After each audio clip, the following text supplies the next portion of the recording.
Om Shanti. What do you expect from me? Do you want me to talk on some of the illnesses? I have been given 2 topics. One was about the classification of mental illnesses, and other was regarding cardiovascular diseases and stroke. So what do you want me to cover? Both? All 3. We will first take mental illnesses. Fine. There was once a mental hospital, and in that mental hospital, patients were overcrowded, and the medical director of the hospital thought that there is no more beds available for new patients. So what to do? So what he decided, let's decide if at all these patients who have been staying here for such a long time, if any one of them, at least one of them, has got okay, so that we can discharge that patient. Okay? So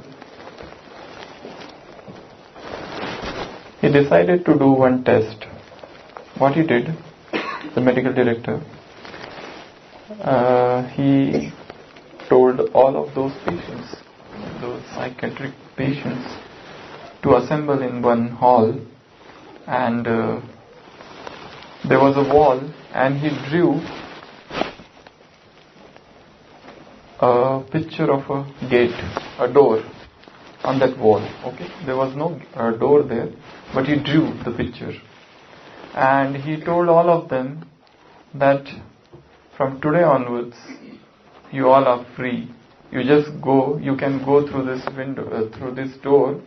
From now onwards you can go whichever place you would like to go. So all of them, they start rushing towards that door.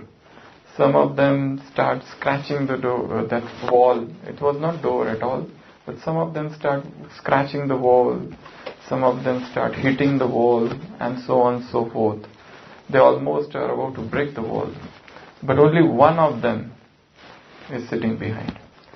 So medical director thinks at least one person is there whom I can discharge, because this is the only person who has not run, who has not rushed to this place where there was no wall, no door at all.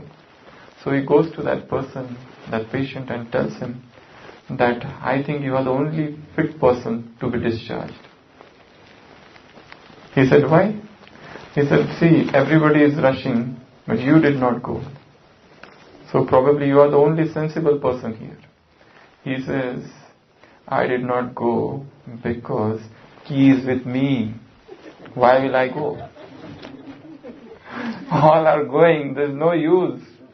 So long as I have the key, the others are just rushing and hitting their head and getting hurt. But the keys are with me.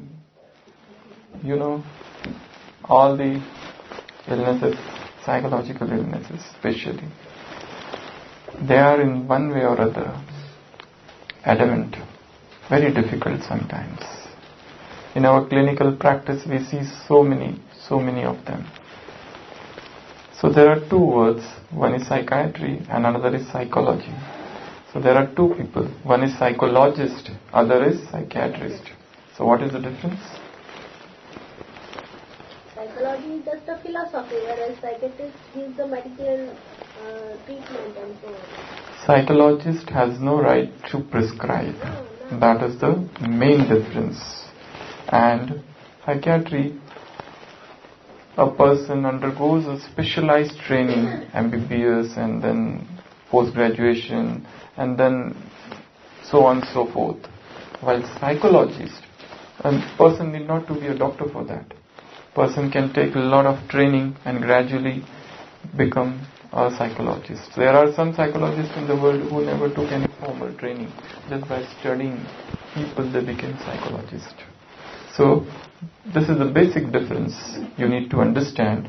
A psychologist is a person who can give counseling, who can talk with patient, who does certain tests, not the blood test, but certain clinical tests, different tests, and psychiatrist is a different person. He's well qualified, he knows different drugs, different classifications of drugs, and then he prescribes. At the same time, a psychiatrist is also a psychologist, because it's not just the drug always, he also does the counseling part. So this is the basic difference. Okay. Now, since time immemorial, people have been suffering from some or other mental illnesses.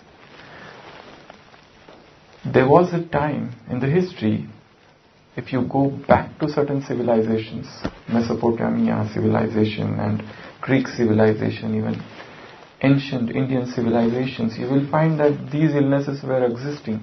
But then people did not think that these are illnesses, but they used to think this is a curse of some deity. So some hand is involved. So something or other. They used to give some divine explanations for such illnesses. You will find the mention of epilepsy even in Bible. A person is convulsing, and Jesus Christ has come there, and person's father is imploring, is beseeching Jesus' help, and he comes, he stands, and the person gets okay. So such illnesses, like sometimes that is epilepsy, but they were very cruel and very crude treatment for such people, amounting to hurting them, torturing such patients, making them pass through a very cruel trauma.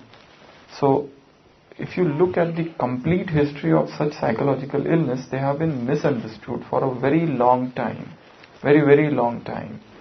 It's in the maybe past 100 to 150 years that we have been able to understand them in detail. Lot many psychologists, lot many scientists have worked day and night.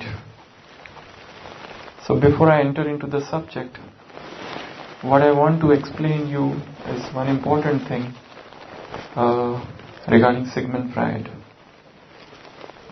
There are three persons in 19th century who are responsible for making a paradigm shift in the concept of life. The first one is Charles Darwin.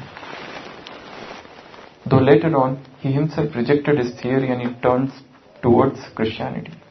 But then by the time he kept on shouting that what I propounded is not true, this theory was already accepted by the world. While he himself has written, because when he was atheist, non-believer, that time he wrote everything. But gradually he turned towards Christianity, towards the fag end of his life. And then he rejected his own theory. But then world has already accepted. First. Second was Karl Marx. His theory of communism. That was entirely, there's no God at all. This was absolutely against. At the same time, somewhere in Germany, when Friedrich Nietzsche came and he declared God is dead and man is free now. This is a great statement. God is dead and man is free now. Why he said that? Because the influence of Bible and most of the concepts which were there in Bible were coming to be proven false.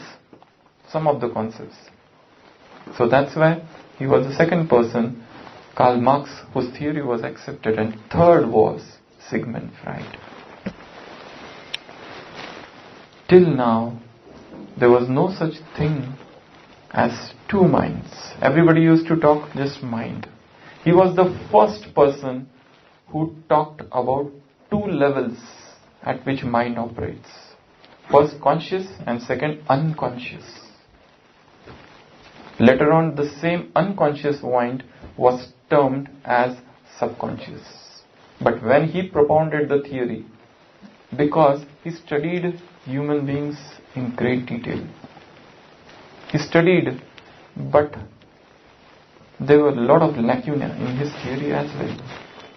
His essay in 1917, melancholia and depression, some essays there, miseries, many things he has described in that in detail.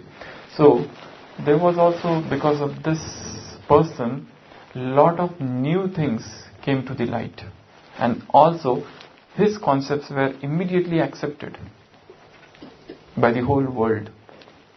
When he said that whatever we are doing, it's not just the conscious mind, but things are coming out from the unconscious. Things are coming out from the unconscious. If there are suppressed feelings, suppressed emotions in the unconscious, they seek an opportunity and they surface. Only a trigger is necessary. And he propounded a theory that the basic thing which is suppressed is lust. And the more you suppress it, the more stronger it becomes. And that's why he said that this suppression is responsible for most of the mental illnesses. That was his basic concept. But again, he was immediately accepted, and there was like unrestrained behavior. If suppose there is a desire and we are suppressing that desire, it increases. So why not to express it? People took it that way. And that's why probably lust was so universally accepted after that. That was a different wave that spread. But his own disciples, Carl Gustav Jung, he worked at another level. He went further ahead. If you see, the described human being is a 7-storied building. We have a pen or something. Human being itself is a 7-storied building.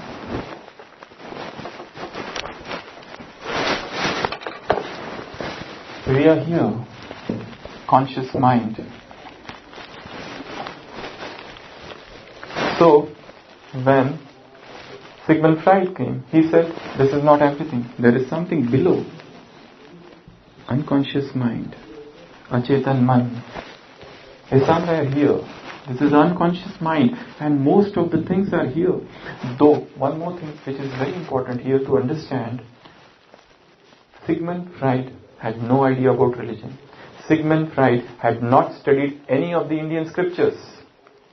None of the scriptures he had any knowledge, nor Karl Marx had any knowledge about the depth of Indian philosophy. Karl Marx was sitting in the British Museum library and studying all the Bible and studying all the religions there, but he had no direct experience of anything which is spiritual. That's why all these people who were there in the British soil, whatever they propounded, whatever they explained, whatever they understood was entirely different. It cannot be said the complete truth. So just this is two things he propounded. One is conscious mind, another is unconscious mind. That's it. But his disciple went a step further ahead. He said, below this unconscious mind or subconscious, now what we call, there is one more level. And he said, it is collective consciousness. Collective consciousness. Samashti Chetan. So somewhere this collective consciousness operates. And he said, even below the subconscious, there is one more level where this collective consciousness is there. And this collective consciousness is same everywhere. So, whether it is a Ramakrishna Paramahansa somewhere sitting in Bengal who is getting some divine experiences of ecstasy, or whether it is Saint Bernard sitting somewhere in Rome, or Saint Francis de Sales. All the mystics for that matter, all the mystics, they something was happening to them at this level, at collective consciousness. There is one more level that is known as cosmic consciousness, Brahma Chetan. So it is the Chetan Man, then Achetan Man, this Samashti Chetan, and this is cosmic consciousness, Brahma Chetan. So they said that these are the three levels at which everything operates. And whatever is getting manifested here, it's just the part. It's like these are the 9. This is one part, this is the 9 part is here below. So this is, if suppose, this is an iceberg, half of the things are here in the subconscious. So the work has to be done at this level, not at this level. A person is getting angry. Why the person is getting angry? We try to teach him different methods of anger management, but probably most of the methods fail. But because the anger is coming out from somewhere in the subconscious. Why suddenly a person comes and commits some sensual crime? Because that desire was hidden somewhere here. You know, if you study most of the psychiatric illnesses, you will find that something had happened in the childhood. It is child abuse. Something had happened, and that thing remained for a long time hidden, covered. And suddenly it got a trigger and it came out. And person is just thrown unawares. So, now, Western psychology. You need to understand there are two. This is not mention all those things which what I am telling you in this, but this is very important since you all are spiritual seekers as well. Now, in Brahmakumaris philosophy, you might have never heard God using such words as unconscious mind or subconscious mind. Nothing. You have never heard such words. Brahma has always said just man, conscious mind. At the most, he has used the word antarman. Sometimes in some of the Avyaktamurlis and Bahyaman. Such words have come. But never avachetan man and achetan man. All those things are not there. And in fact, there is only one mind. It is not I am just dividing this, but these are the different levels at which the mind works. And what are all this? In fact, all this is nothing but this is the soul and these are all the sanskars, which are depth of the moment. These are the layers, different layers. Okay? So these are the 3 different levels below the conscious mind. Now, this is Western psychology. Then what about the spiritual experiences of ecstasy of Chaitanya Mahaprabhu? What was happening to Meera? What divine experiences they were experiencing? What all the down the line, all the experiences of the divine sages, whether Christians, whether Indians, whether Muslims, Sikh, anybody for that matter. Sufi saints, what divine experiences they had. You know, those experiences were at not this level. But now, there's one more level. As I said, a man is a 7-storied building. Man is a 7-storied building. These are first level and these are the 3 below. Now, above this also there are 3 levels. And they are super consciousness. Ati Chetan Man. This is Achetan, this is Ati Chetan. This is super consciousness. Just go even above collective consciousness. Just go even below cosmic consciousness. So, this is a 7-storied building. Man spends most of his time here in conscious mind. That's it. He lives here and he is not aware of all these things.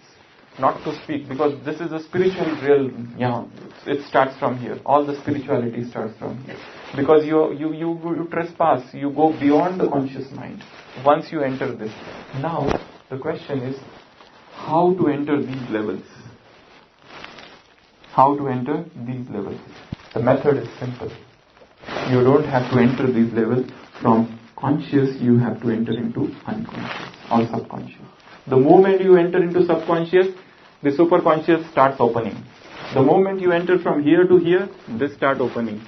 They describe this in different ways. Kundalini, Jagran, or what Mahatma Buddha attained, that is known as spiritual enlightenment, Sambodhi. If you go to Zen literature, they will call it Kensho or Satori. They will call it Satori or Kensho. These are the stages of enlightenment. Different stages of enlightenment. So these all people, they reached at this level, cosmic consciousness. How? So they entered from here to here. Now, one more important thing, then you can understand what are the mental illnesses. This is a conscious mind, this is a conscious mind, or this is unconscious mind or subconscious mind. In between the two, there is barrier. That is known as preconscious. Preconscious. This is conscious mind, this is unconscious or subconscious mind, and there is a barrier. Now, if things are done repeatedly in the conscious mind, they enter into subconscious mind. Gradually. They become a part of your subconscious mind, and that becomes a habit. Gradually. Okay? Here. Now, it is very... there are two levels. Like, this is a conscious mind here, and this is a subconscious mind or unconscious mind. In between there is one partition. Imaginary partition. There is no such partition, there are no such two minds. But we are just thinking there is some partition, and now if I keep on doing one thing repeatedly, then it is accepted by the subconscious mind as true, and then it starts working. Okay, it becomes your habit or second nature, whatever. Okay, this is very important in understanding OCDs, obsessive compulsive disorders. Okay, so this is conscious mind, this is subconscious mind. From conscious mind, a person keeps on doing something or thinking repeatedly. This subconscious mind is very, very important to understand. It never argues, it never compares. Whatever you keep on telling, it accepts. You keep on telling to the subconscious mind, I am buffalo, I am buffalo, I am buffalo. In Murli you must have heard this. I am buffalo, I am buffalo. You keep on repeating the same thing, same thing, same thing, same thing. Subconscious mind accepts. And then you are told, now you pass. Then the person says, how can I pass? Because I am buffalo, I can't. What will happen to my horns? So, see, anything which is repeated here, we enter. Now, there are two times when this barrier is opened. Early morning when you get up, and at night, just before sleeping. The moment you get up, this barrier is very, very loose. Whatever you want, you can send here. Otherwise, whole day, it's very difficult to put anything into subconscious mind. This is what happens. So logic says, Srimad says, you should do this, you should not do this, you should do this, you should not. But emotions are so strong. They don't allow you, because emotions are in the subconscious mind. They have become the very part of your subconscious mind. While everything which you are thinking, your logic is here. The two minds. If suppose this is the right side, this is left side. This is logic, this is creative. This is male, this is female. Subjective, objective. Conscious, unconscious, subconscious. Different names they give. Even the same part of the brain as well. So, on one side is logic. Here, there is nothing like that. Whatever you send, it will accept. So, just remember one thing. There is a thin barrier here. Now, if this thin barrier in most of the psychiatric patients. Now, at higher level in spirituality, people, they break this barrier and they enter and they go to the higher platform of consciousness. That time also that barrier is broken. But that is broken consciously. And here, when person... It is not consciously, but by some other reason, the relation between the conscious and the subconscious is broken. That time, person enters into mental illness. We'll come to that again. So, at present, just remember these are some of the concepts. So, Sigmund Freud started from here, and he said here. One Sigmund Freud had gone to one park with his wife. Okay, they had a small kid, and it was evening. Park was about to get closed, so they found that their son is missing, that the son is gone. So he asked his wife, just start searching. They searched everywhere, running helter-skelter here and there, but son was not to be found. So then Sigmund Freud asked his wife, did you tell our kid not to go to some particular place? She said, yes, I had told him not to go to the fountain. He says, he must be there, go there. So she goes there and she finds he was there sitting waddling in water. So she comes back and she asked him, how do you know that he was there? He said, whatever is told not to do, the person does the same thing. This is again the concept of subconscious mind here involved somewhere. Whatever is suppressed, if you tell somebody not to see this, they will see that one. All those magazines where it is written only for males are most often read only by females. There's a curiosity. What is it? What is it? What is it? So anything, the basic concept of Freud was this. Anything if you suppress, anything, any emotion, you had a strong hatred for somebody and you suppressed it and kept it suppressed, one day it will come out. A person who was sexually abused in childhood, someday it comes out. Child abuse, a person sometimes becomes a terrorist. Something or other happens. All those things, there was a recent study done on terrorists. They were asked what games did you play in childhood. They said we played all those video games where there is a fighting. One person is coming and hitting another and killing another. All these games they liked. So all those things went into the subconscious mind. So it's very important what we are doing into conscious mind. Now one last thing, then we'll come back to the diseases.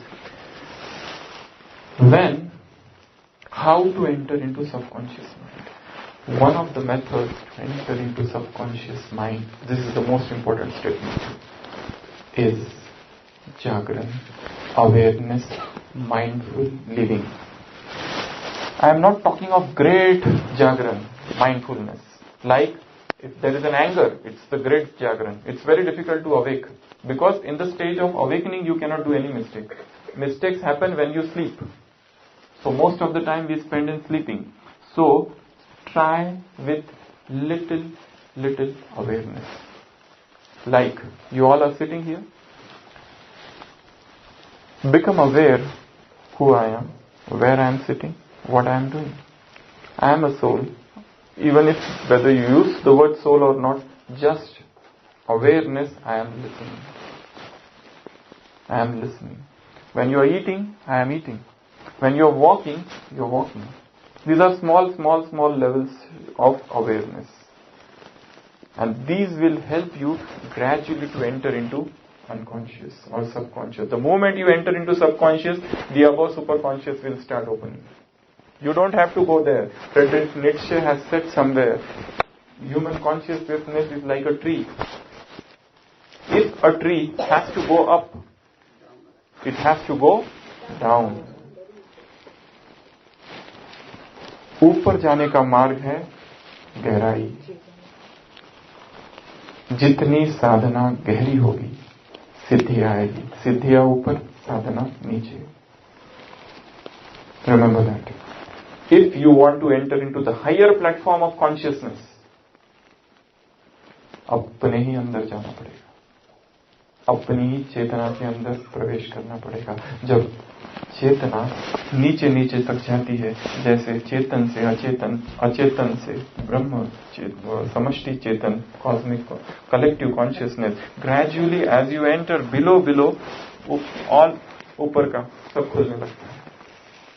And when you do that, gradually everything starts coming in front of you. Suppose you are at this level at present, and then gradually, this is your birth, you are in the womb of mother, you gradually enter, you start seeing everything, and you break this barrier and you start even seeing what was there before, previous births.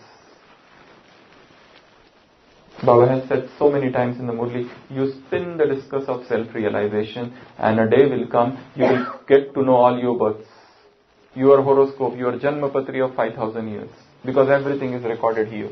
Everything you will get to know. So just remember this few concepts now regarding the mental illnesses.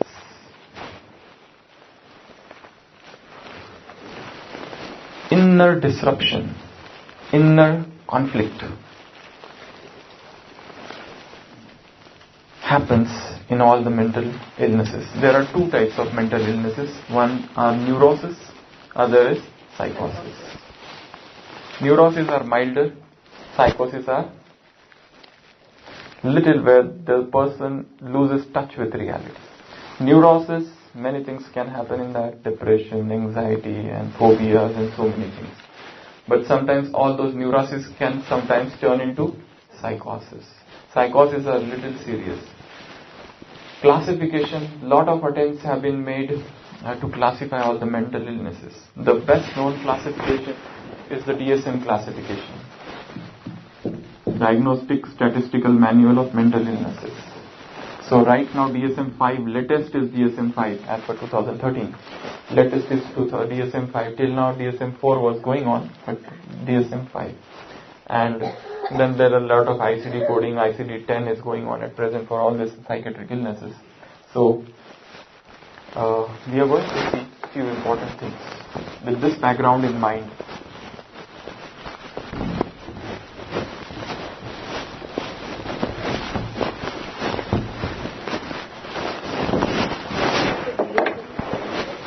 Diagnostic Statistical Manual of Mental Illnesses. DSM-5, ICD-10. So these are all the different international coding of diseases.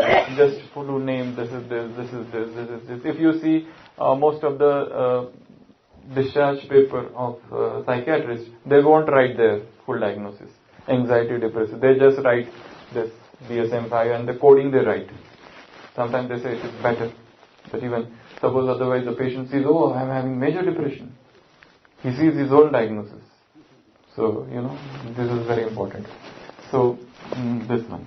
Now, three things are there which we are going to discuss here.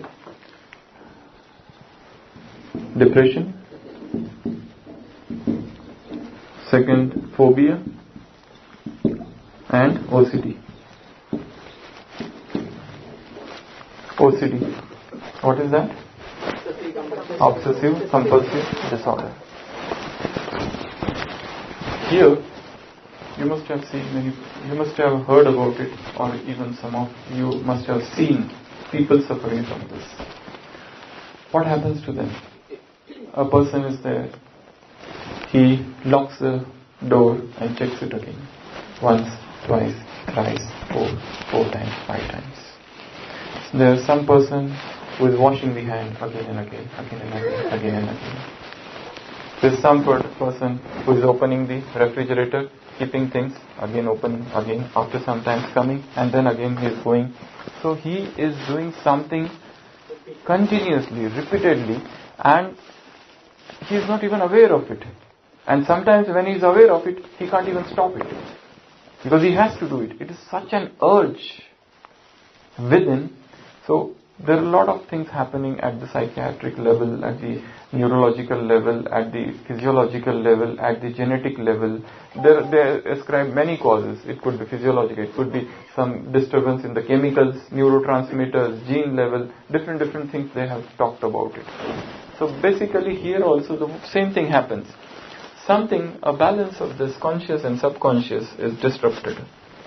What things subconscious is accepted within, this is also, if you see all the cases of OCD, you will find the causes is somewhere in the childhood. Cause is somewhere in the childhood. We had one patient who had this obsessive compulsive disorder, and she had been running from pillar to post, meeting different psychiatrists, psychologists, taking treatment. So when she had come to us, he asked us,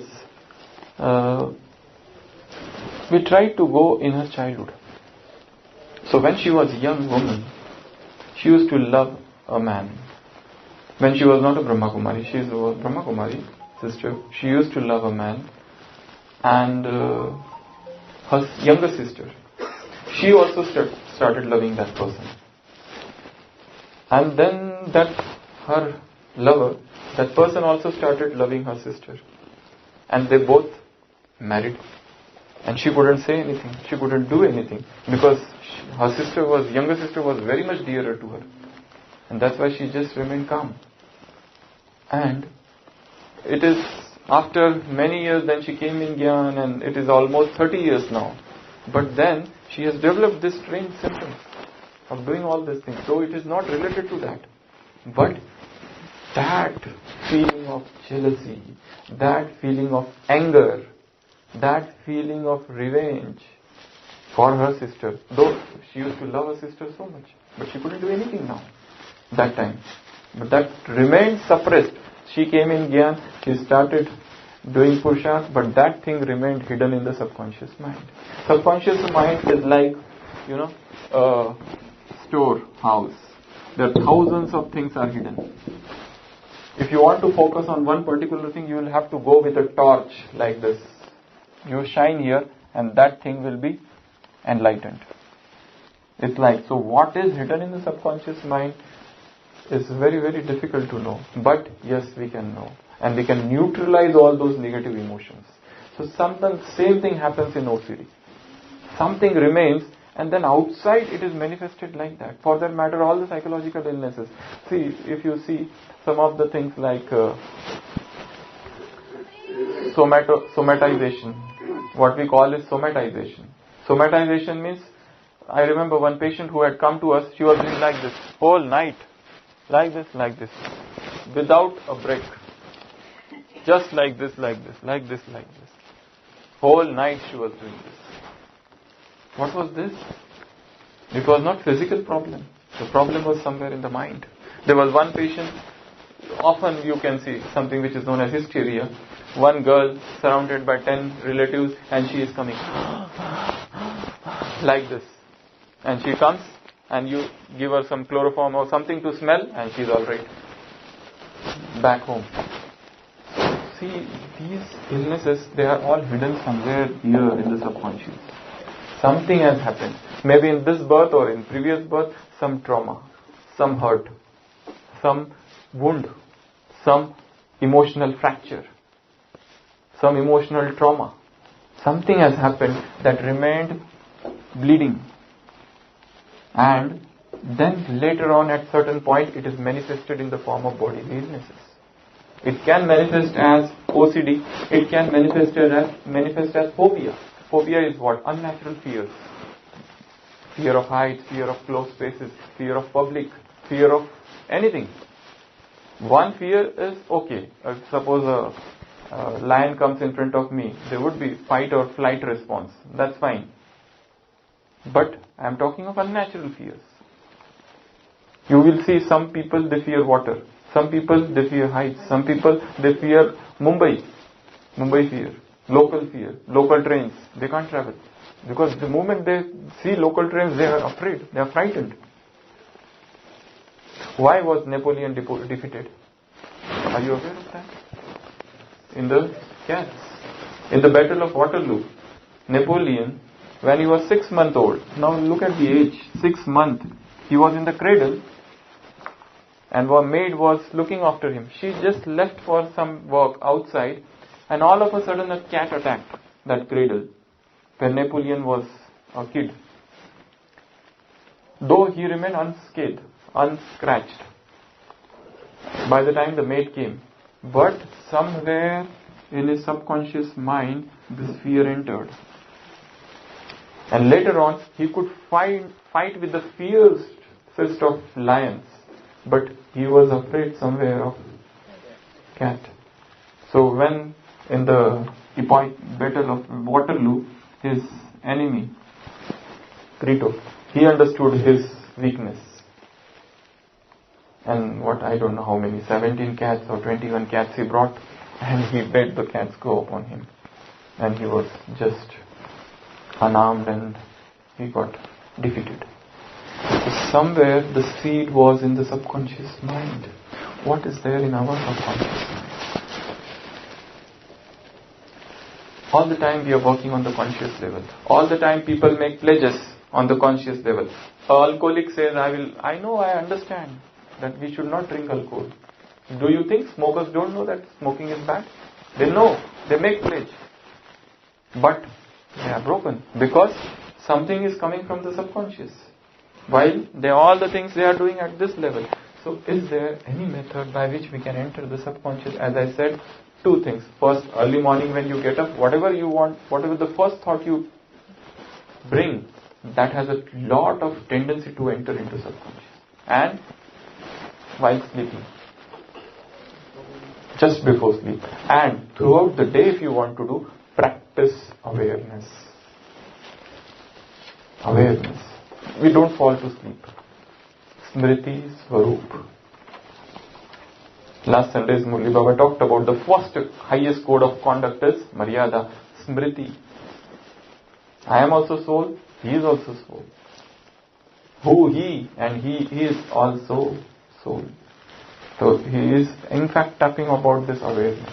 So OCDs, phobias, different phobias. Are you aware of your own phobia? First thing. Are you aware that I am afraid? Insecurity, some fear of blame, fear of calumny, fear of everybody going against me, fear of criticism. People will start criticizing me, people will start blaming me, people will mistrust me, people will not believe in me, people will deceive me. Fears, phobias are there. How do you tackle these phobias of life which are there? There was a man who used to see snakes after drinking. Okay? He used to drink alcohol, and after that he used to see snakes everywhere. And he was so disturbed by these snakes, people tried to explain him, those snakes are not real. He says, I know those snakes are not real, but I see what to do. The moment, and I cannot give up drinking. The moment he drinks, he sees snakes everywhere. So what he does one day, the man himself finds out a solution. What he does, he brings a cage, and in that cage he keeps a mungus, nevla. Okay, and he moves with that cage. So people ask him, why you are carrying the cage? Because he says it contains a mungus, a nevla. And this mungus is going to kill all those snakes. People tell him, Arey, but those snakes are imaginary. He says, this mungus is also imaginary. If you want to tackle one fear, you create another imagination. Okay? If you want to deal with one fear, create. This is also one of the methods to deal with fear, with phobias. One of the methods. There are many methods. Many methods. But one of the things is that you fear talking in public. Okay? So what practice they tell? Imagine an imaginary audience in front of you and start practicing every day. You fear something, for a particular action. Sit on a wheelchair, sit on any chair, reclining chair, and imagine you are doing that task. Visualize. See in mind's eye. See it so vividly that it comes to pass. And that fear would be gone. Enter into your subconscious mind and see what fears I am having. Are there some hidden fears? And if at all they are there, what are they? Why are they? Where they got birth? What was the origin point? What was the Gangotri? From where they are coming down? These are fears.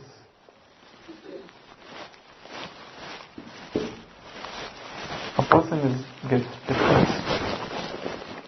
Sigmund Freud had called it aggression turned inside.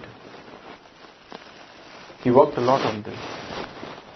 Earlier they used to use the word melancholia.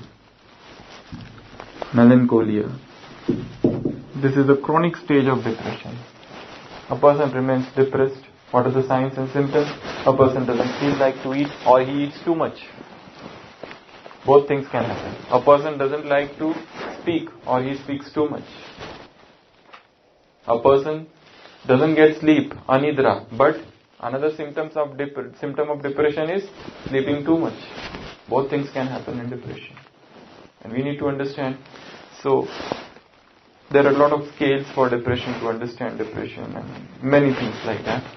So, again, here also, if you always, whenever a person comes to you for counseling, most important part is history.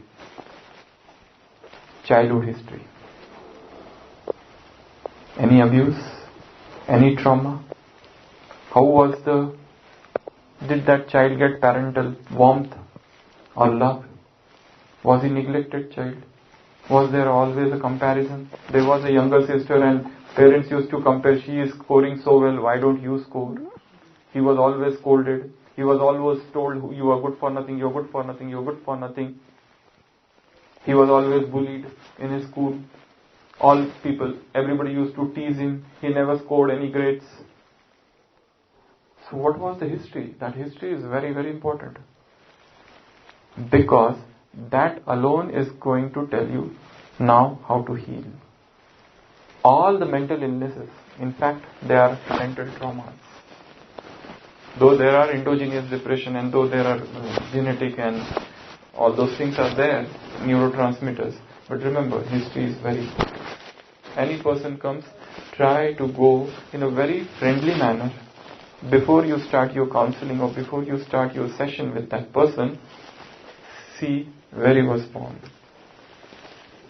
His family history, his personal history, his career, his job, everything. And then, this is the problem now. It might be an imaginary thing, but for that person, it is very real. For you, OCD, you say, why you are doing this? He says, I know why I'm doing this, but I can't help. I can't help. A person is there, he goes to the psychiatrist, he is a 60-year-old. He says that, please do something for my father. He says, what? Your father, what happened to him? He is 80-year-old. This person says, my father is 80-year-old. Whole day he keeps on sitting in the bathtub.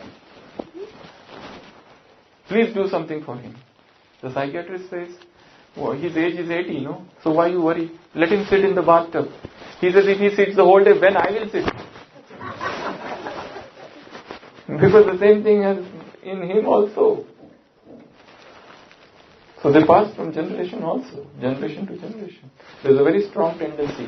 If a person who is having a parent, single parent suffering from any psychiatric illness, the same thing can come in him.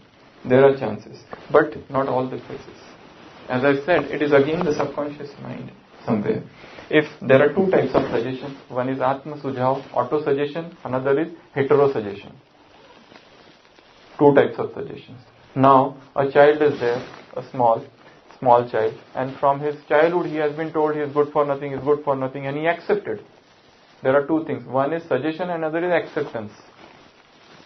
Sujhav and you svikar. So, if your subconscious mind accepts that I am good for nothing, it becomes reality. Anything. You keep on telling, it accepts, it becomes reality. Now, subconscious mind also has the power to reject the suggestion.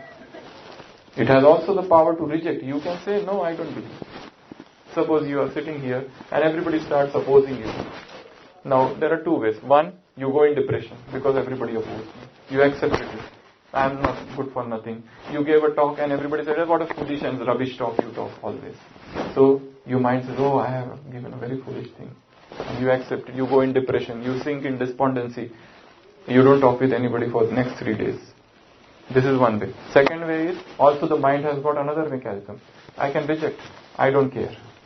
I don't bother. So immediately that thought is rejected. So that will not enter within. So you have the power to do that. So, whether it is OCD, or people will come to you with OCD. Sit with them. There are certain medications for this, because none of these are many things come together. You will not find a person only with OCD, or person only with depression. There would be associated factors like anxiety would be there, or sometimes mania would be there, sometimes very happy, sometimes in depression, bipolar disorder would be there. Many things would be there. So remember always, go to the history, depth of history, and then try to give him, explain him the philosophy of habits. Give him certain new tips for new habits. It may be writing or creativity, so that you can help him get rid of all of these things. So whether it is OCD, whether it is phobias, you can find the list of phobias from the book or from internet. Huge, big list is there. Regarding depression, again, we'll come to depression. When a person is there in depressed, always a person gives you some hints that he is depressed. He himself will tell that I am depressed, most of the times. Recently, a well-known lady committed suicide and her mobile was checked. She was searching in Google for last 24 hours different methods of committing suicide. It's not that all of a sudden persons commit something. She was searching methods to commit suicide in Google. Everything, all history was found. What is the easiest method of committing suicide? And whenever any person says, I will commit suicide, don't take him lightly. Because when they say, they do it. Because the major depression means anhedonia. Jivan ka maza khatam. Nothing is there in life. But that is known as anhedonia. Anhedonia is total lack of interest in life. Total state of hopelessness. They have come to that point, now they can't emerge from it. That is known as anhedonia. So sometimes you have to gauge this depression. Some depression always occurs to everybody for that matter. Somebody says something, you are upset, something happens, okay. But here when I say depression or as an illness, 6 weeks, it persists, it turns into chronic depression. Person loses interest in the world. He doesn't like to do anything. There is no smile on the face. Everything is gone. He is just thinking and thinking and thinking, wants to be alone, not to talk with anybody. Seeks silence, seeks solitude, but a dangerous silence and dangerous solitude. He devises methods of committing suicide. He is ending his life. So many things happening. So these are the few, this thing.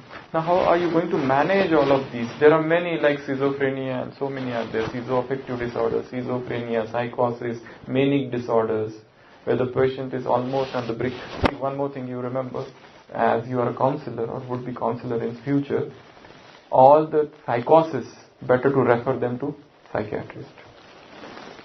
Because these all things are not going to go just with your counseling.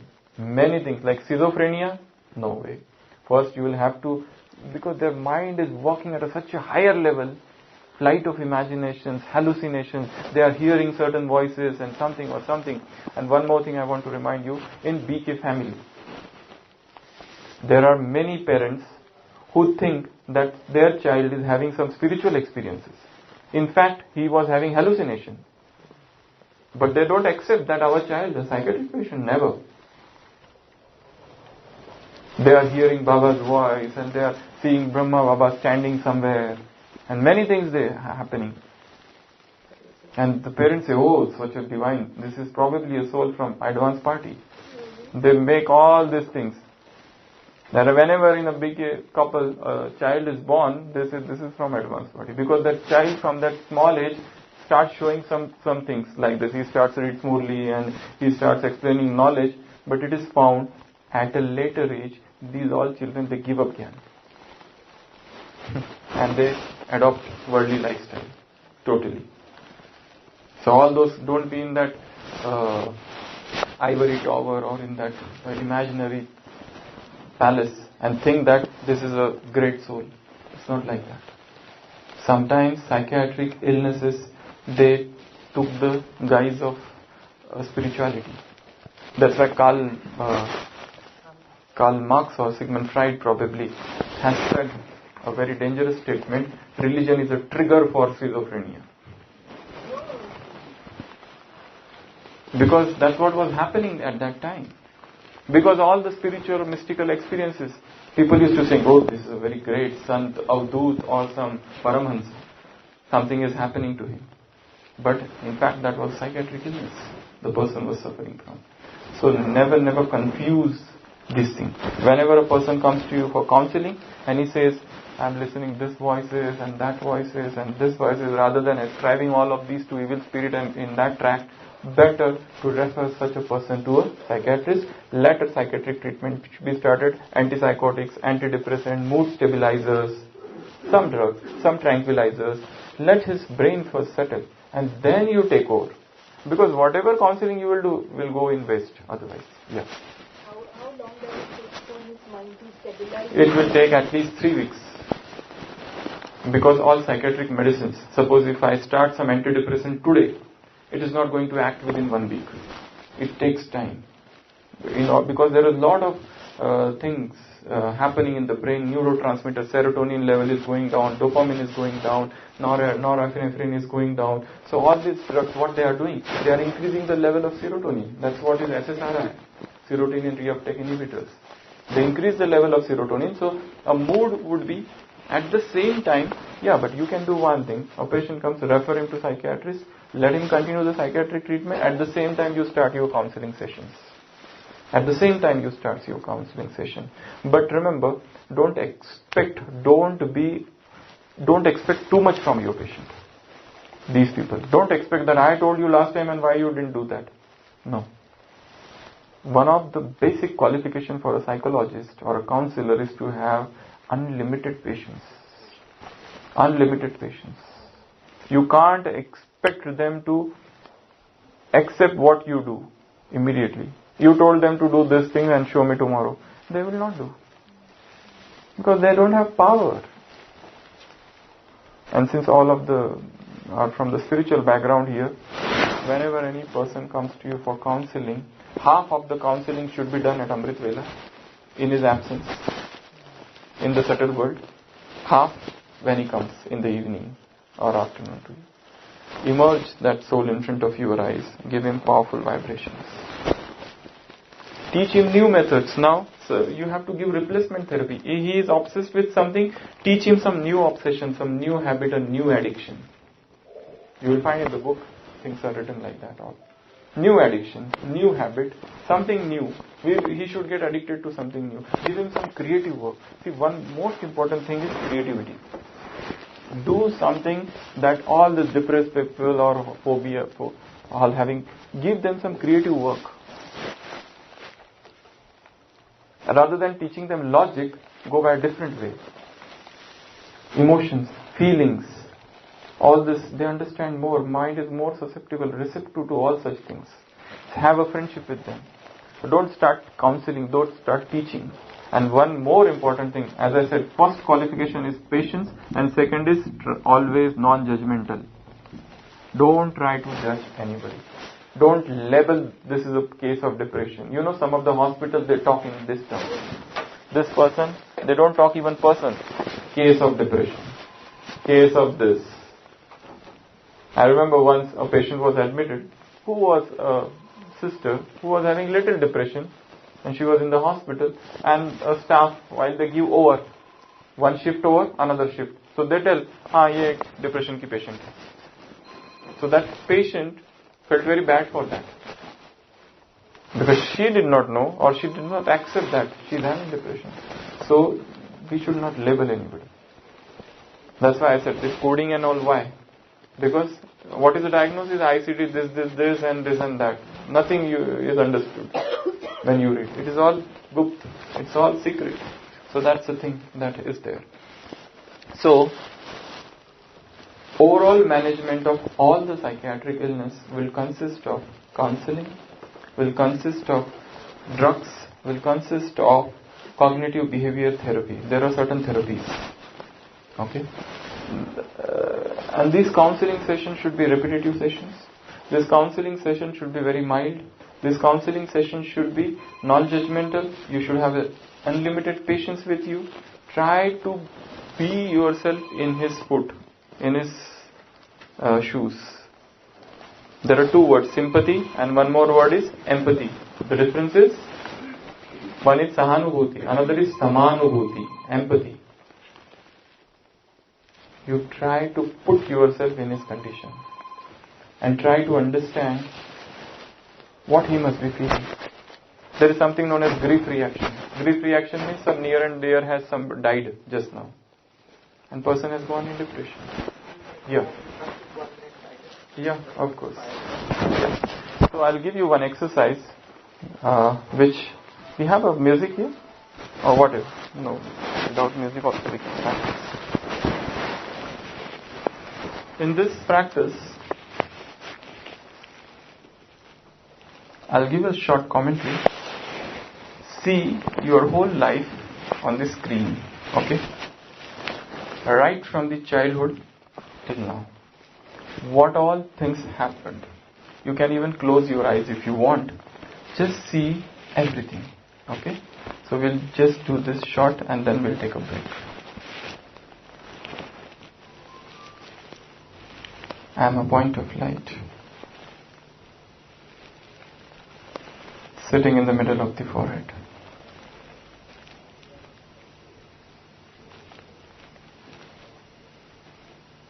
Divine light.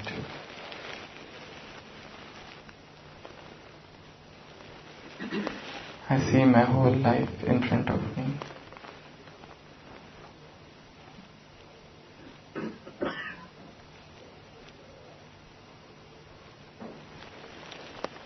My childhood, my home, my parents, my siblings,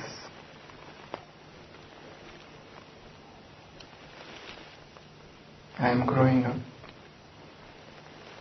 I am seeing my school, my friends,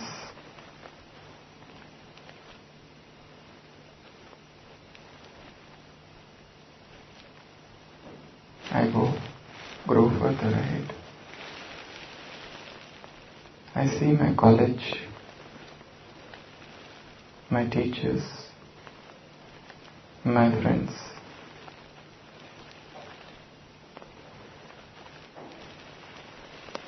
Further ahead.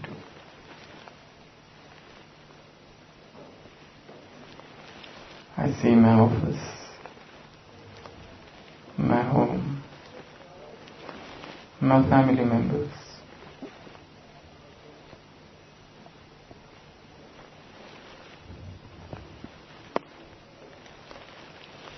My entire life picture is in front of me. Who I am. What are my deepest desires?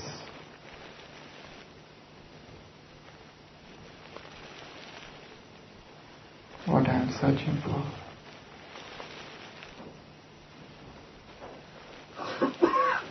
Am I doing exactly the same thing I always wanted?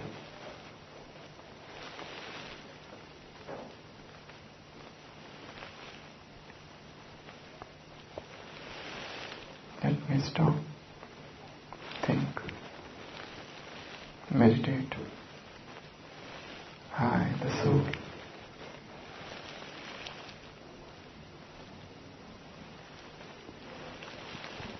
Open the eyes. Again, in the same stage of soul consciousness. Om Shanti.